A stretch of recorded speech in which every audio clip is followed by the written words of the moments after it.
visual, but at least we'll get the audio. Okay, so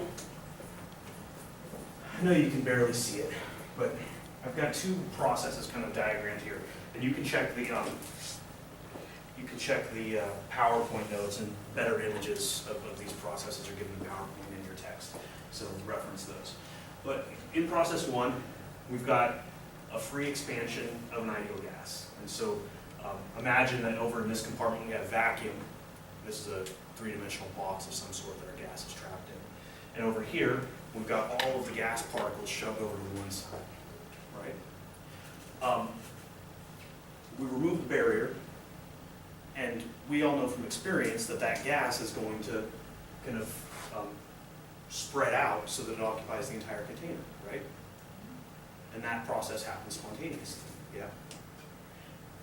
We also know similarly that we can't expect a gas that has spread out to, to occupy the whole volume of its container.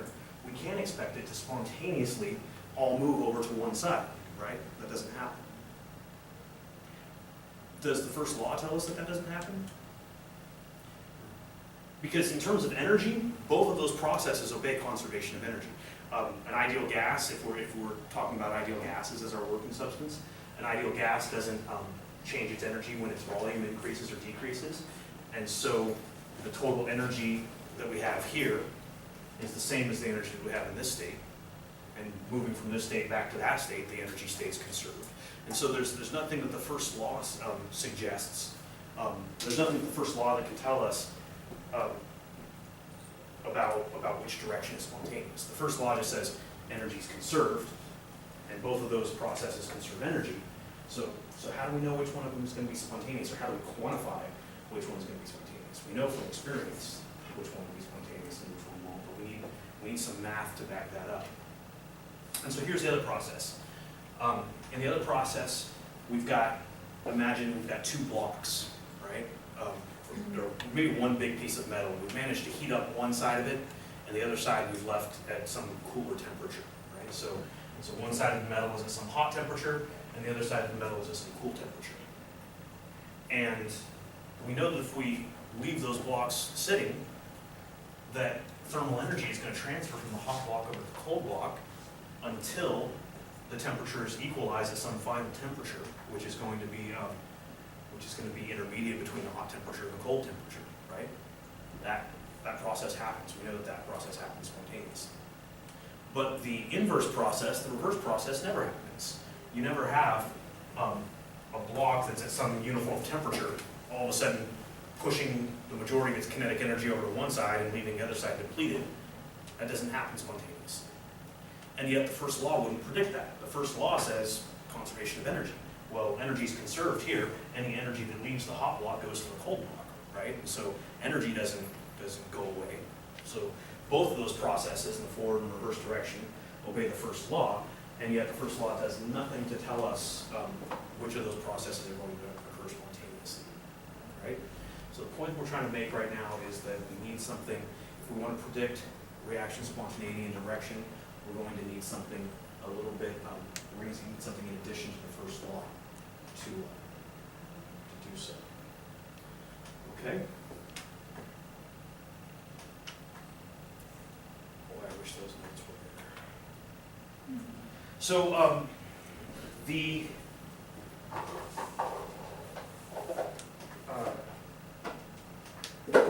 realizations about reaction spontaneity came largely when, after the invention of the engine, right? Somewhere along the line, somebody invented a heat engine, and they, as any good engineer would do, they were investigating efficiencies in these engines. And models were put together that would predict maximum efficiencies of heat engines. And one of the models that was utilized is the Carnot cycle. The Carnot cycle is the one that we have here. And what it does is it takes an ideal gas as your working body, and it says take an ideal gas, run it through a process where you inject some amount of thermal energy, and then you utilize that energy to do work and expansion against the surroundings. And the question that the cycle asks is, how much total work can you get done with one of these engines with a given input of heat, right?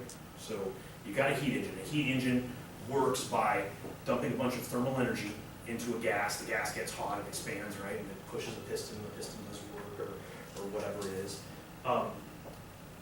What's the maximum amount of work that you can generate from one of these engines if you get a given input of heat? That's the question the Carnot cycle asks.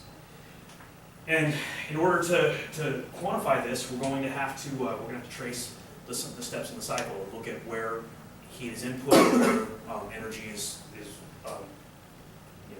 lost or gained as work, and just begin doing some counting. So, if you remember,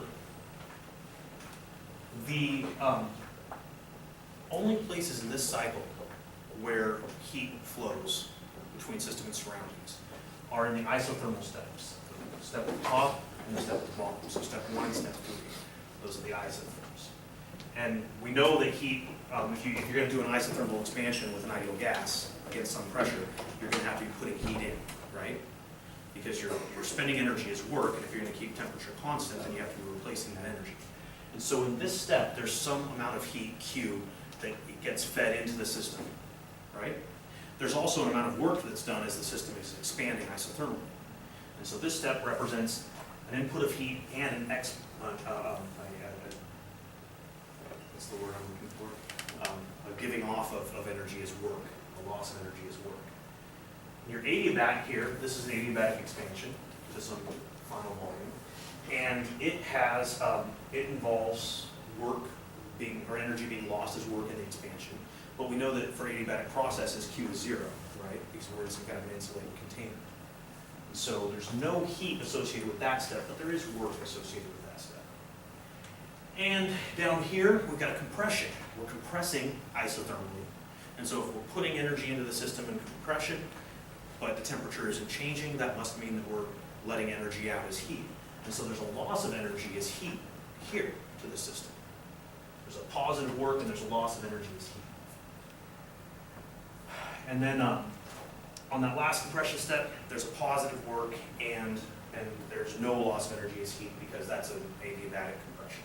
And so Q is equal to 0.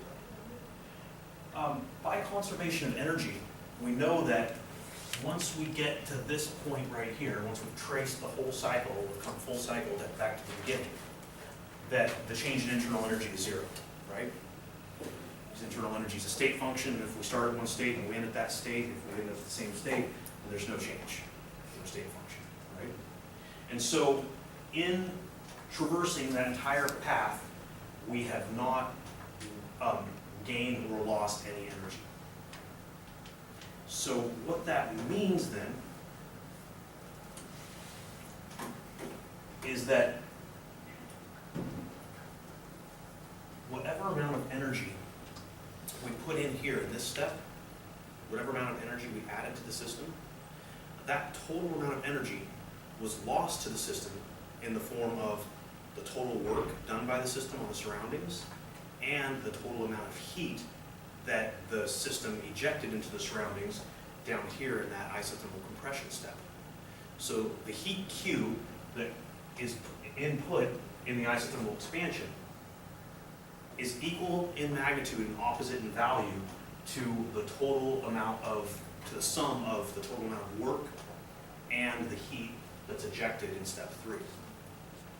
And we can write that expression, I've written it here, E in is equal to E out.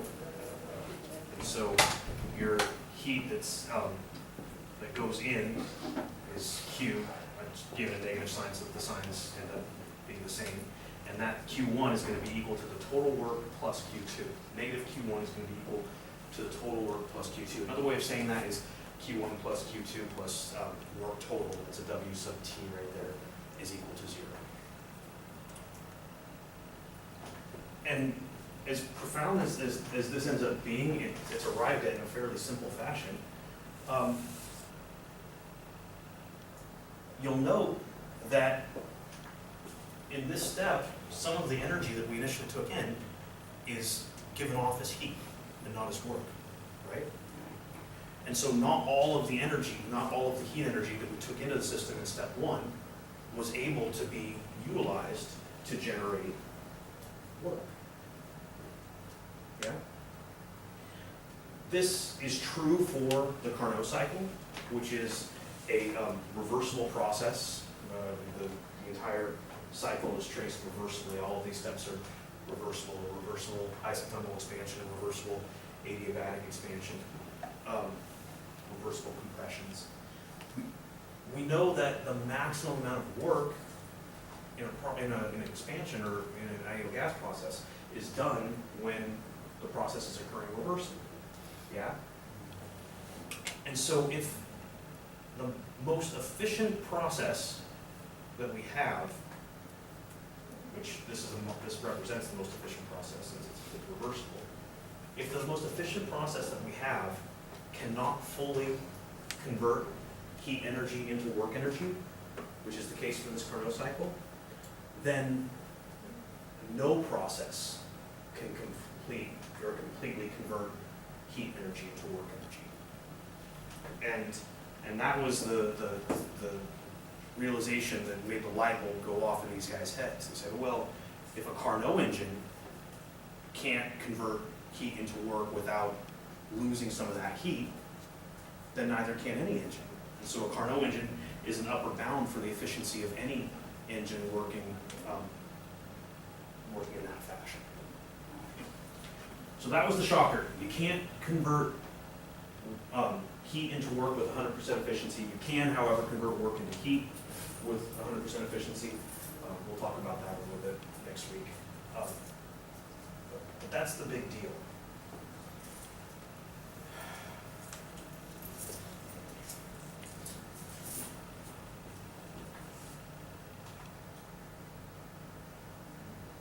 You guys get that? Yeah? That makes sense?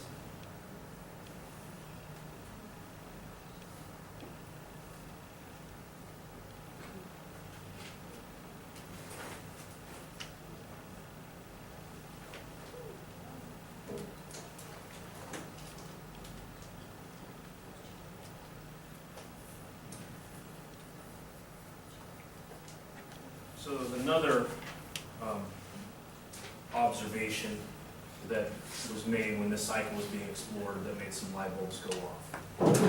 And that observation, is that their guy? Yeah. That observation was that the ratio of the heat that came in divided by the temperature that it came in at in the isothermal step. So you can say right here, this is occurring at some temperature T1, and some amount of heat, Q1, is being dumped into the system. The ratio of Q1 over T1 was equal to the ratio, equal in magnitude, opposite in sign, to the ratio of this guy, heat out, Q2 over T2.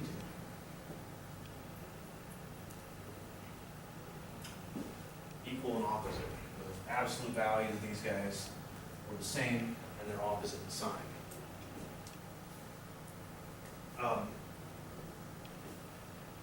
There's a little proof of this. Can you see these scribbles up here at all?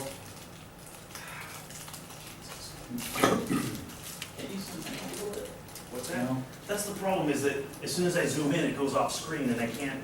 The whole thing is defined as the image, and so unless I can move the image around, I can't do anything. You have to crop the photo. Yeah, I'd have to, but this doesn't allow me to crop internally. I'd have to go into Paint, crop it, paste it back over.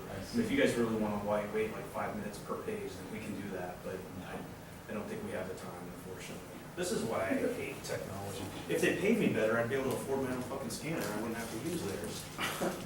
I start cussing when I get irritated. Anyway, well, Matt, let me just copy for the minutes here.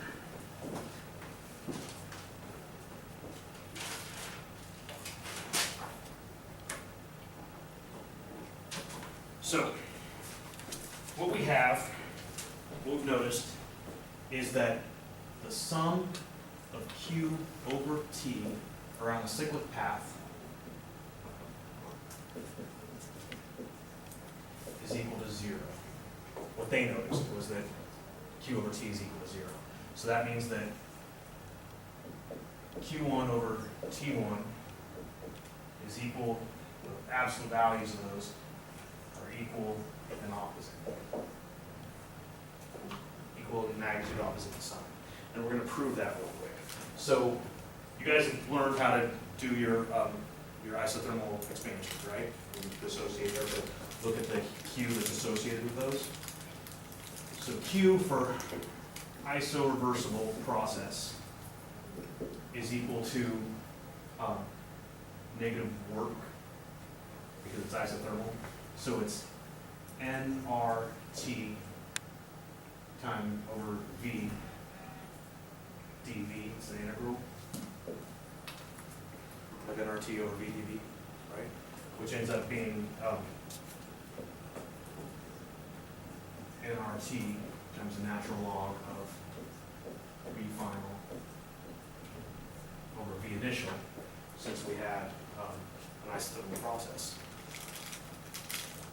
So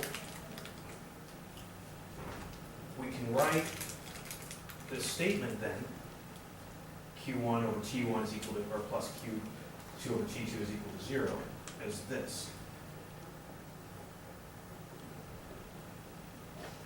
nR T1 times the natural log of V2 over V1, right, that's Q1, all divided by T1. So this whole chunk here is Q1 over T1 plus Q2, which is going to be nR T2 times the natural log of where does that go between? V4 over V3.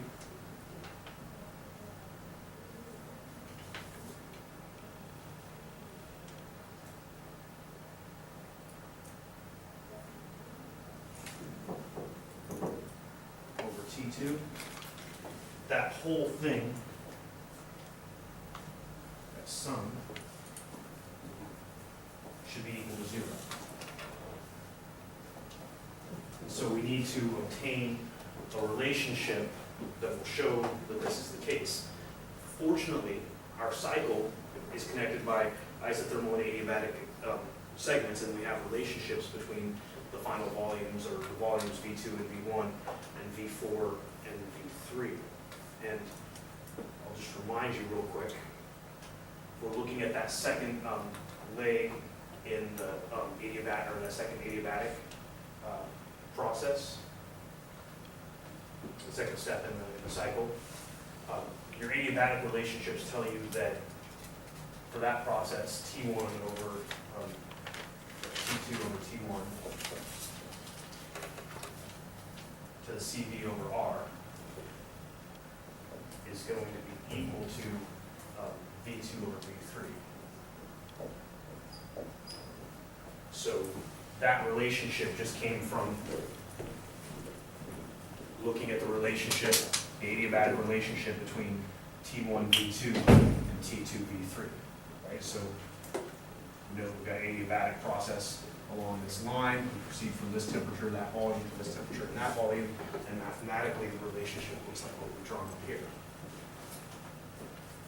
Similarly, if we go to that other adiabatic segment, we can relate those temperatures to the final volumes, and you can check this, but the relationship is that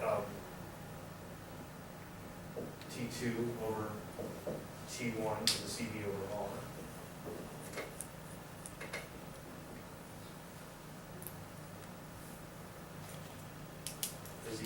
T2 over V3. Is that the T2? Oh, so T2 over T1 and the CV over R is equal to V1 over V4.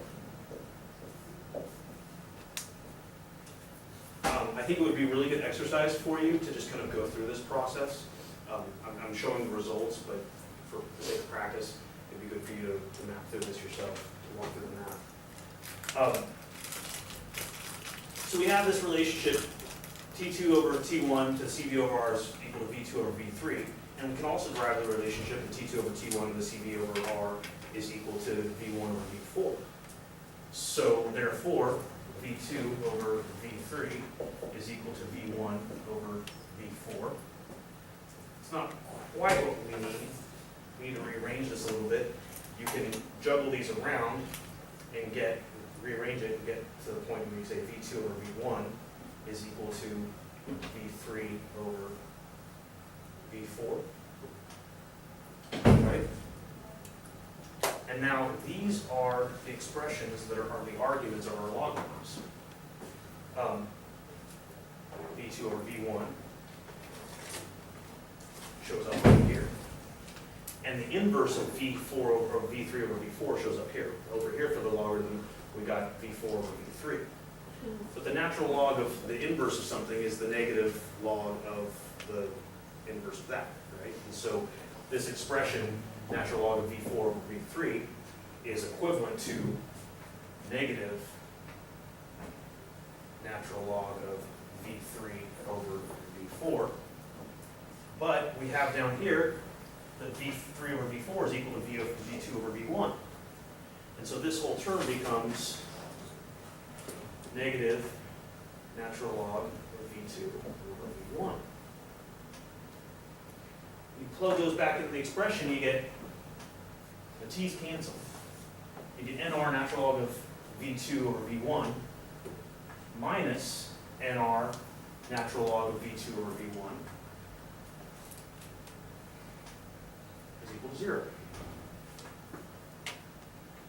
It might not seem like a big deal to you, but when you're Carnot and you're very aware that state functions are important because you've been juggling the internal energy state function and the enthalpy state function, when you're already aware that state functions are important and you see something like that and you say, wait a second, I just figured out that the absolute value of this q over t function around a closed path ends up being 0, then the light bulb goes off in your head and you say, I've got another state function, right? And this is pretty much how the entropy state function was formulated. From these conclusions, they said, all right, we have a new state function. We're going to call it entropy. We're going to give it a differential ds. We're going to say that the differential change in entropy is equal to dq reversible over t. And it turns out that the sum of q over t over that closed path is only 0 when it's a reversible process. And so that's why we have to have q reversible over t. So we have this new state function, entropy. Differential change in entropy is dq reversible over t. Delta S then is equal to the integral of dq reversible over t. And that is the differential statement of the second law.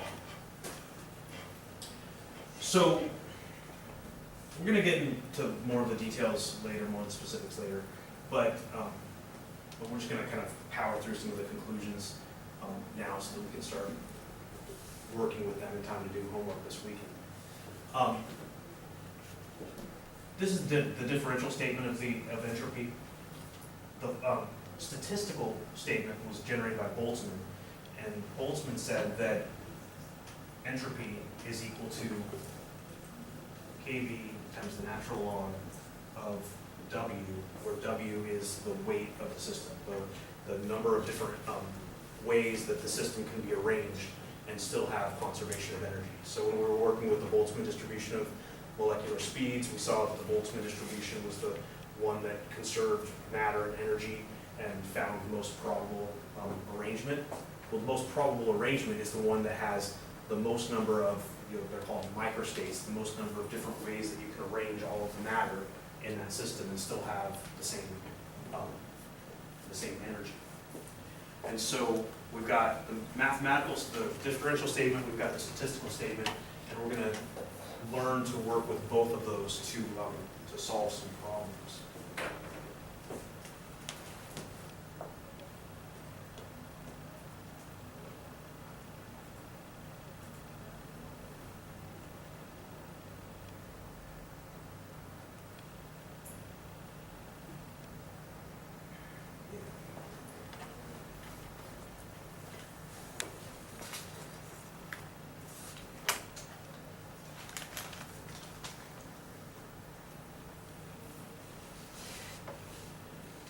Instead of writing it all out, I just figured I'd show you the page in the book.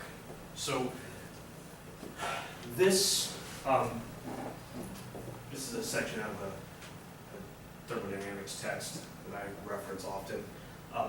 This problem uses this statement, the statistical statement, to relate the total entropy initially and finally when a gas doubles the volume of the container that it's in, right? And we'll post this on the notes so you can look at it. Basically, in this arrangement where all the gas molecules are pushed on one side of the container, if you have defined that you have one of two states a gas molecule can be in, it can either be in the left-hand side or it can be in the right-hand side of the container, then if you push them all the way over to the right-hand side, there's only one way that that distribution can be achieved, and that's if every single molecule, gas molecule, is pushed over to the left-hand side of the container, right? If you instead decide that you're going to take half your molecules and stick them in the right-hand side of the container and leave the other half in the left, there are many, many, many more different ways that you can achieve that and still conserve energy and mass. For instance, you can exchange any of these particles. If I take this particle out and I stick it over here, and I pull this particle and I stick it back there, I still have the same configuration. I've generated it in a different way. I've switched my particles, but the energy in the number of particles is conserved, right? So there are more different ways to achieve this distribution than there are to achieve that distribution. Without trying to go into the statistics and the math, there's some logarithmic factors, some exponentiation needs to be done to do that. Without going into the math, the result for this is that the change in S, which is S the final minus S the initial, is 0 minus negative R line 2. And so the statistical treatment gives that the change in entropy for that process, doubling the volume, is R line 2. R times natural R line 2.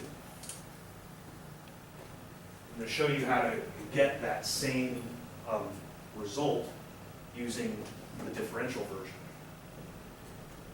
So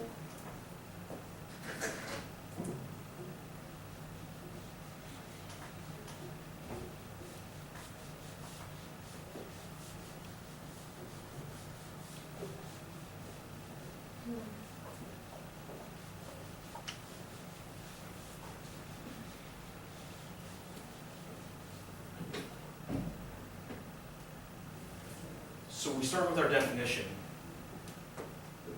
The ds is equal to dq reversible over t, right? And all you have to do to solve an entropy problem is to define the two states and then find reversible paths that lead between the two states, then trace along those reversible paths, walk along those reversible paths, and integrate this function. Is there heat exchanged along those paths? If there is, integrate dq over t along those paths between the initial and final states. And once you've done so, the value for that should be delta S. Okay? Delta S is equal to the integral of dq reversible over t. Can anyone think of a possible path that would lead us from this state to this state that is reversible. That's an irreversible process. The truth of that process is that it happens irreversibly. There's no external pressure, there's vacuum, and so it's a very fast process. But in entropy calculations, just because the process doesn't happen reversibly doesn't mean that we can't find a reversible process that moves us between the same initial and final states. And so it's our job to find that reversible process that leads from one state to another. What kind of process will take it?